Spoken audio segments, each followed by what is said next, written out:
It's me, जिन्होंने comment में पूछा कि रिगार्ड के यूजेज बताते हैं, रिगार्ड को हमने किस तरह और कहाँ इस्तेमाल करना है। तो सबसे पहले आप समझे रिगार्ड एज एन नाउन। यहाँ पर रिगार्ड हम रिस्पेक्ट वर्ड की जगह इस्तेमाल करते हैं। फॉर एग्जाम्पल मैं कहता हूँ कि I have a great regard in my heart for you, मेरे दिल में आपके लिए बहुत ही ज्यादा इज्जत है। एक और एग्जाम्पल लेते हैं, मैं कहता हूँ कि she has no regard for rules, उसे असूलों की कोई परवाह नहीं, उसे असूलों की कोई इज्जत नहीं। सेकेंड यूज है हमारा रिगार्ड एज अ वर्ब।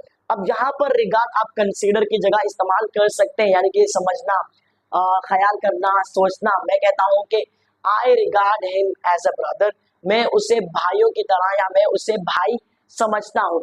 अब एक और एग्जांपल लेते हैं, मैं कहता हूँ कि she is regarded an honest girl, उसे ईमानदार लड़की समझा जाता है। अब थर्ड यूज हम देखते हैं in this regard.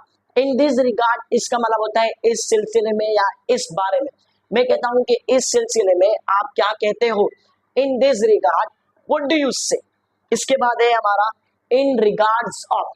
In regards of का भी मतलब होता है की सूरत में, के सिलसिले में, के मुतालिक। फॉर एग्जाम्पल मैं कहता हूं कि जंग की सूरत में हमें क्या करना चाहिए, in regards of war what should we do. अब अगर इन रिगार्ड्स ऑफ के बाद अगर वर्ब आएगा तो वर्ब की आईएनजी फॉर्म आएगी, यानी कि फोर्थ फॉर्म आएगी। फॉर एग्जांपल मैं कहता हूं कि जंग की सूरत में, इन regards of fighting, in regards of fighting या लड़ाई की सूरत में मैं तो कोई बात नहीं करूंगा, आई वॉन्ट टॉक एनीथिंग। अब last but not least give my regards to, यहाँ पर माई रिप्लेस हो जाएगा। For example give my regards to, इसका मतलब होगा ग्रीटिंग्स, यानी कि सलाम देना।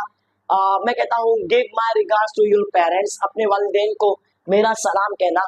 माई को आप रिप्लेस कर सकते हो कि योर, हिज, हर, तो यहाँ पर हम रिप्लेस कर सकते हैं। तो ये वीडियो थी हमारी रिगार्ड्स के बारे में।